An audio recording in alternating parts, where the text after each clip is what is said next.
पंजाब में एक बार फिर से उपचुनाव की घोषणा हुई है। पंजाब की 4 विधानसभा सीटों पर उपचुनाव की घोषणा हुई है। कल जिस तरह से चुनाव आयोग की तरफ से प्रेस कॉन्फ्रेंस दी गई, प्रेस वार्ता दी गई और इस प्रेस वार्ता में कई सारे चुनाव की घोषणा भी की गई है। 13 नवंबर को वोटिंग होगी 4 विधानसभा सीटों पर। सभी 4 सीटों पर 23 नवंबर को नतीजे निकलकर सामने आएंगे। तो 23 को नतीजे आएंगे। पंजाब में एक बार फिर से उपचुनाव की घोषणा की है, क्योंकि 4 विधानसभा सीटें खाली हुई थी जो वहां पर संसदीय क्षेत्र में गए थे और उसके बाद सांसद बने थे। अब देखना होगा कि ये चुनाव किस तरह से रुख लेते हैं। लेकिन इसके साथ साथ और भी कई राज्यों में विधानसभा चुनाव की घोषणा हुई है, ऐलान हुआ है। सभी 4 सीटों पर 23 नवंबर को नतीजे निकल कर आएंगे। विधायकों के सांसद चुने जाने के बाद ये 4 सीटें खाली हुई थी, उसी को लेकर ये ऐलान भी हुआ है। इतना ही नहीं, साथ साथ जो कल प्रेस कॉन्फ्रेंस हुई है, इसमें महाराष्ट्र और झारखंड में चुनाव की तारीखों का ऐलान भी हुआ है। चुनाव आयोग ने आज दोनों राज्यों में वोटिंग की तारीखों की घोषणा की है। जो संभावनाएं थी उसको लेकर ये संभावनाएं साफ हो गई हैं। पंजाब से हमारे साथ ब्यूरो चीफ नवदीप छाबड़ा जी जुड़ चुके हैं। नवदीप जी, आखिरकार 4 विधानसभा सीटों पर उपचुनाव की घोषणा हो ही चुकी है, तो कैसे देखते हैं, क्या हवाएं बनती हुई नजर आ रही है? देखिए शीतल, बिल्कुल 4 विधानसभा सीटें की हाल ही के अंदर जब 2024 से लोकसभा चुनाव 4 सीटों से जो विधायक थे उनके सांसद चुने जाने के बाद अब जिसके चलते अब हम ये कह सकते हैं कि चुनावी प्रक्रिया जो है एक तरीके से उसकी घोषणा मुख्य चुनाव आयोग की तरफ से कल कर दी गई है। और पंजाब के अंदर जो जिस तरीके से हमने देखा था कि झारखंड के अंदर जो पहले टर्म के जो चुनाव होंगे उसी के तहत पंजाब की 4 सीटों पर भी जो 13 नवंबर को जो है वो वोटिंग होगी और उसके साथ ही जो 23 नवंबर को उसके नतीजे आएंगे।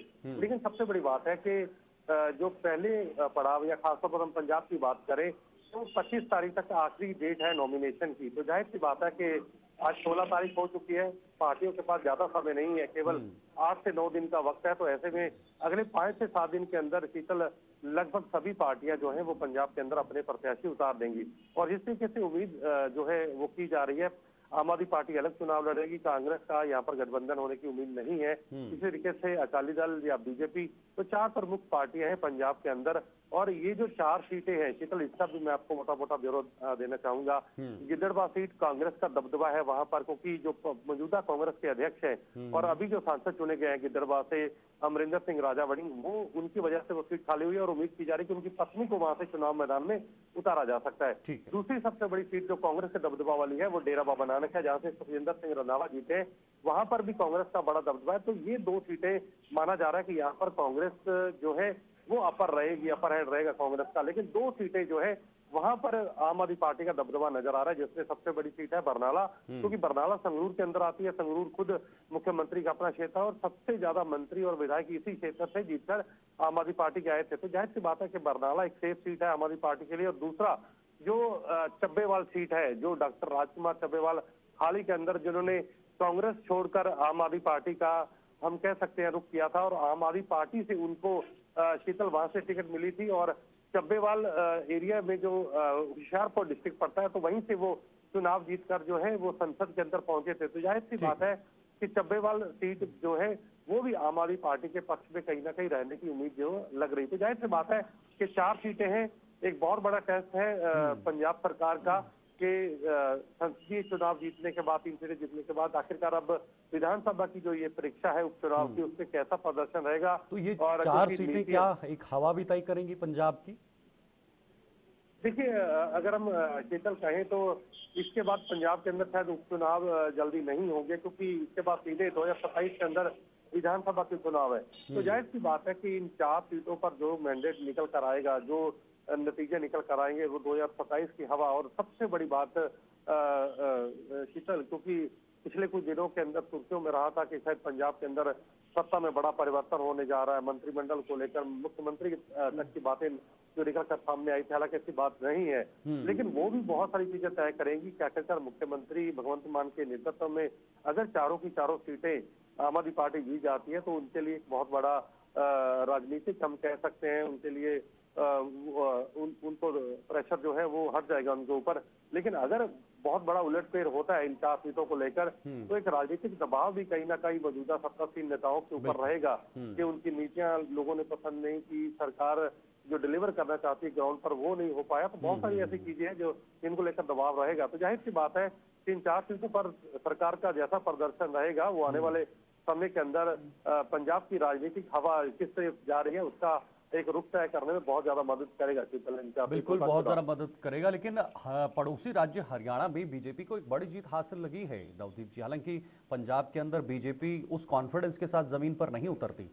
क्या यहाँ पर इन चुनाव में ऐसा हो सकता है कि बीजेपी अपना कॉन्फिडेंस दिखाए?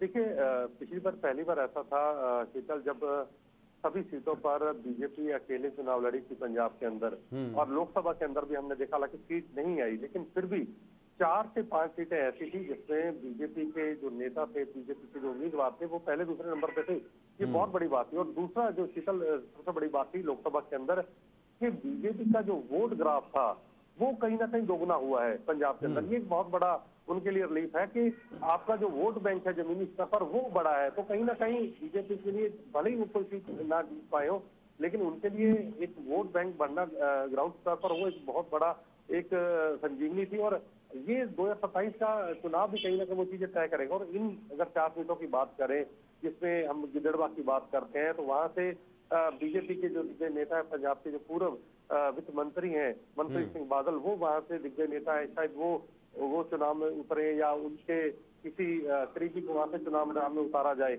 इसी तरीके से डेरा बाबा नानक, क्योंकि यहाँ पर अगर बात करें तो बीजेपी ने बहुत बड़ा काम किया। जब आपको याद होगा कि यहाँ पर डेरा बाबा नानक से ही श्री करतारपुर साहिब लांगा या कॉरिडोर बनाया गया था, तो वो केंद्र की बहुत बड़ी पहल थी। तो हो सकता है कि प्रधानमंत्री खुद इस सीट के लिए यहाँ पर प्रचार करने या बीजेपी के दिग्गज नेता यहाँ पर आए, क्योंकि कॉरिडोर बनना सिखों के लिए एक बहुत बड़ी उपलब्धि थी और उसके लिए केंद्र सरकार का सबसे बड़ा योगदान था डेरा बाबा नानक में।